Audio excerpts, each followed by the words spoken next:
Alright, man. I got the K-Jazz rolling. That's the K-Jazz, if you didn't hear it the first time.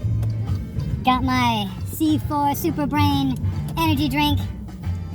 And it's just a little past 4 a.m. And I'm gonna be heading off to Parker Dam for my final day of shooting video for, well, this video that you're watching now, man. Woo! So there it is, man. That's K-Jazz. I've got the K-Jazz on. I've got my C4 Super Brain energy drink. It's a little past 4 a.m. and I'm hitting the road on the way to Parker Dam on the California-Arizona border. And I'm doing it all just for you. So hit the subscribe button, hit the like button. Yep, it's a little past 4 a.m. Got the K-Jazz going. I'm on my way to the California-Arizona border, specifically Parker Dam, then other things. Oh yeah, by the way, welcome to the video. This is my last day of shooting for this particular video. I've been shooting it for a few days now. Very exciting. Jazz is king, baby! Jazz is king! Nobody messes with the jazz!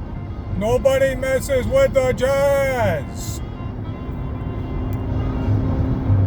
Jazz is king, baby! Jazz is king! Nobody messes with the jazz! Nobody messes with the jazz! No slowdowns allowed! You want to know how to achieve your dreams, baby? Drink plenty of caffeine and hit the road at 4 a.m. That's how you achieve your dreams. Hey, yeah! So I am out here and it's almost depressingly empty of cars. I love it, but I kind of dislike it. Obviously I love it because I'm past the pissing contest of the morning freeway bull where everyone's just racing around everyone. So I love that I'm past that. I can literally stop the car and I already have right in the lane if I want. Actually, I did pull over, but still, I don't need to. There's like no one around. This is great. I have less than 100 miles to go for my first and main destination of the day. And I'm very excited. I have less than 100 miles to go for my first and main destination. But yeah, this is pretty wild. Empty highway. Ooh, yeah. And just to reiterate what I said earlier, you want to achieve your dreams, drink lots of caffeine, hit the road at 4 a.m. Yeah. Another thing, I wish I had thought of this ahead of time, but I don't get my cool radio stations out here. No K-Jazz. I already went through all the radio stations that are available out here. It's all a bunch of crap. I wish I'd thought to download some programs or bring some good music of some sort with me, and I'm going to try to do that in the next major town area. I'm going to try to get some Wi-Fi and download some programs so I got some cool listening. But that's one thing, that's a tip. Always think about that when you're going to be doing long drives out in the desert. Always remember the music. Remember the music. Of course, if I had unlimited data, I wouldn't have a worry and I could stream it, but I don't have unlimited data, so there you have it. Woo! And that's another thing, guys. Creativity. They often say that creativity comes from an absence or a void, and that's exactly what happened here. I'm like, it's dead silent, pretty much, except for the hum of me going along the road, passing the occasional truck. It's dead silent, I'm kind of bored, I'm kind of like, and then it's like, oh, wait a minute, I can do this, I can use some of this freedom and time to do some cool phone shots like right now. And then there's some other shots I'm going to try on the way back. Hopefully it's the same, I think it will be. And stay tuned, baby. But creativity, once there's enough of a silence, then your mind starts seeing things at another level. It starts reaching for things.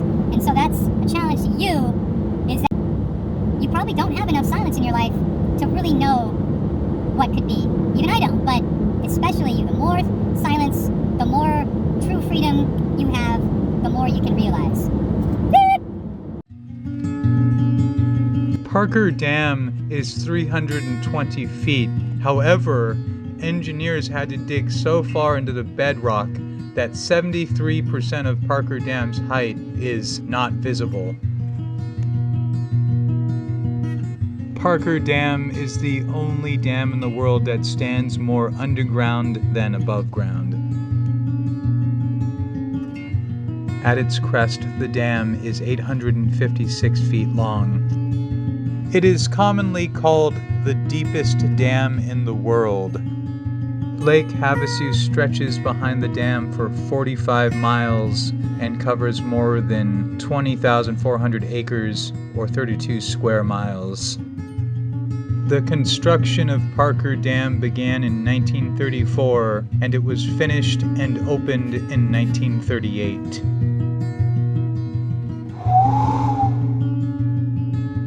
The dam has a surface area of 30 square miles. The dam not only functions to create a reservoir and provide water, but it also generates hydroelectric power. Lake Havasu can store up to 210 billion gallons of water.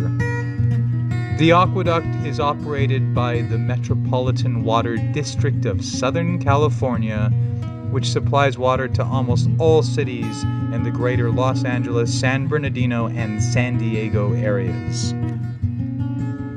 Apparently, there was some controversy surrounding the construction of the dam.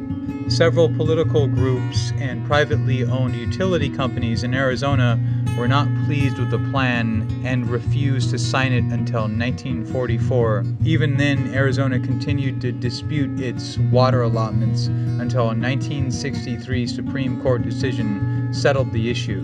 The court has had to adjust the agreement several times since, most recently in 2000.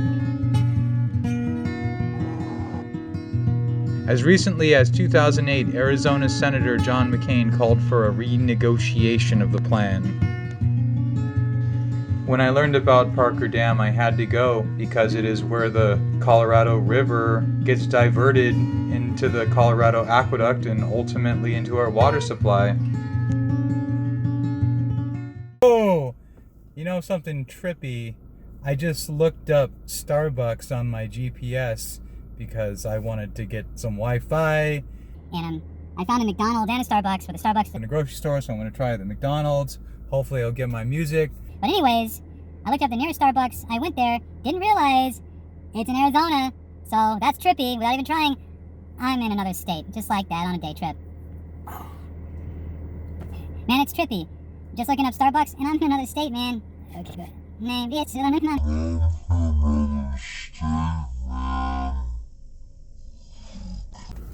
No luck on downloading any podcasts from online and the music I like. However, the $5 CD bin at Walmart saved the day. I picked up a couple albums that I've never listened to from artists that most of the songs I've never heard. The one I'm really excited about is the very best of the Highwaymen. I mean, you gotta love that. Highwaymen for the highway. And it's got 3 really good country stars that I know of. I mean, they're all good. They're all great. But the 3 especially I'm interested, Chris Christopherson, Johnny Cash, and Willie Nelson. And after watching the Ken Burns country documentary, I am in the mood for these guys. And then I got John Denver's biggest hits. Pretty awesome. So, CDs are not dead, baby. And I also got some jerky for the road, too. So, the reverse is going to be a lot better than the first. And anyways, it's just great knowing that I got my first stop down. It went well. It was good. But yeah, I'm excited to get back on the road in California.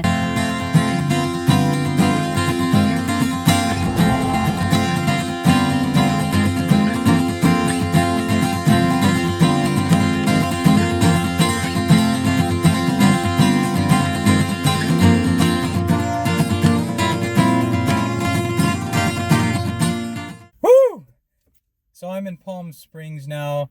It's actually my first time being in Palm Springs as an adult. And I went to a few places based on online research, primarily YouTube videos on Palm Springs. So first, I got a cold brew malt from the Starbucks Reserve, and the Starbucks Reserve are these fancier Starbucks. I never heard of that until I saw this video in Palm Springs. Anyways, I went there, I decided to get the cold brew malt, and... Let me just tell you, it's refreshing, but it's nothing better than McDonald's would have. In fact, my Reserve cold brew malt at home is way better. And then I went to Great Shakes. Actually, then I went to Bill's Pizza, and I got an Elton John and just a combo pizza. I'll be enjoying those on the road. Looking forward to. In fact, most of this I'm going to be having on the road. I'm going to be having the next few things I'm going to show you on the road too. In fact, nothing I'm going to completely eat here.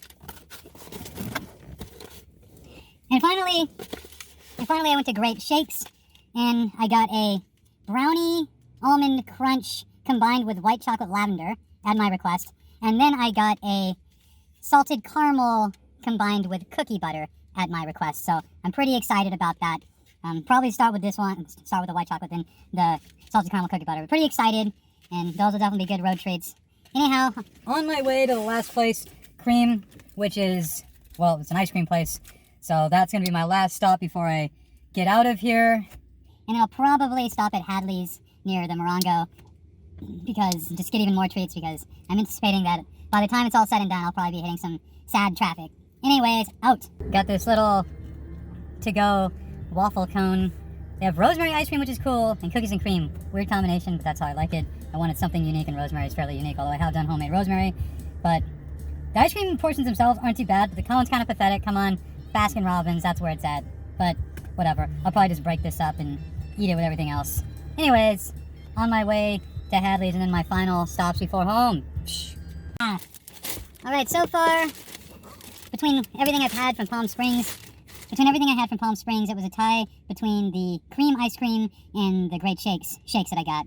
By far the worst was the Frappuccino, or the cold brew malt from the Starbucks. Haven't had the pizza, although I'm anticipating that's going to be the best. And I just finished my run at Hadley's. Got some beverages, energy, and a good old low-calorie electrolyte water. And a whole bunch of candy and sweets, yogurt almonds, graham cookies, peanut butter malt balls. And I got something cool that I found for the first time. It's Walden Farms peanut butter spread. Pretty much 0 calorie. Very excited to try that. But of course, a ton of calories in the meantime for the drive. Still got a few more stops and then going home. Yeah.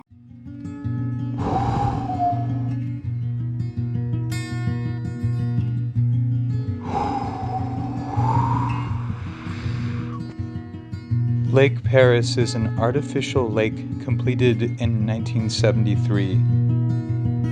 Water from Northern California travels over 400 miles and ultimately ends up in Lake Perris, which is the southern terminus of the California State Water Project. The California Aqueduct supplies 30% of Orange County's drinking water. Lake Perris has a maximum depth of 100 feet and can hold up to 43 billion gallons of water. Visitors to Lake Perris State Recreation Area can enjoy hiking, bicycling, fishing, camping, rock climbing, and horseback riding, among other activities.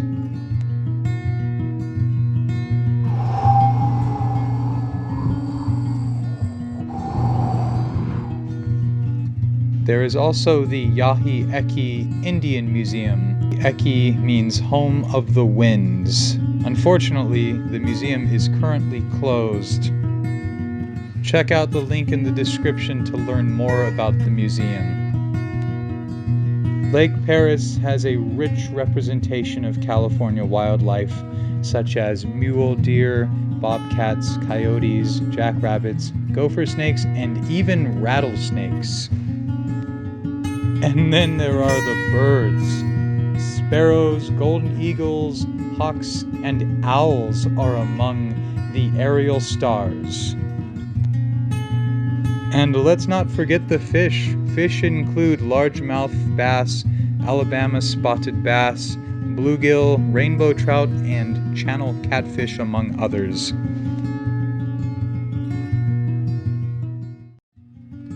Water travels 242 miles from the Parker Dam to Lake Mathews, which is the western terminus of the Colorado River Aqueduct. The Colorado Aqueduct supplies 25% of Orange County's drinking water. Construction began in 1933. It was completed in 1939, and the first water arrived in 1940. In 1961, the lake's capacity was nearly doubled to its current capacity of almost 60 billion gallons of water. 13,000 acres of protected land surround the lake, called the Lake Mathews Estelle Mountain Reserve. Lake Mathews is an important site for bird nesting and feeding. In the winter, bald eagles arrive over the park. There are no public recreational facilities at Lake Mathews. In fact, there is no public access at all. And I can personally attest to this because my GPS showed me a way into the lake, but when I actually got to the turn, it wasn't actually there. And I ultimately had to pull over into this sandy section on the side of the road, hike over some weeds for a while in order to fly my drone and get the footage that you see here. In fact, there is a lot of controversy surrounding the lack of recreational use of the park. Since 1940, the lake has been fenced off and closed, supposedly to preserve water quality. A number of attempts have been made to gain access. Most notably, the producers of Fair Wind to Java made a request in 1952 for a movie shoot. The proposed scene would have included a smoke-spewing volcano constructed on one of the lake's islands. Ultimately, the production used a backlot. Give me an S! S! Give me a U! U! Give me a B! B! Give me an S! S! Give me a C! C! Give me an R! R! Give me an I! I! Give me a B! B! Give me an E! E! What's that spell? Subscribe! What's that spell? Subscribe! What's that spell? Subscribe! Subscribe! Subscribe! Subscribe! Subscribe!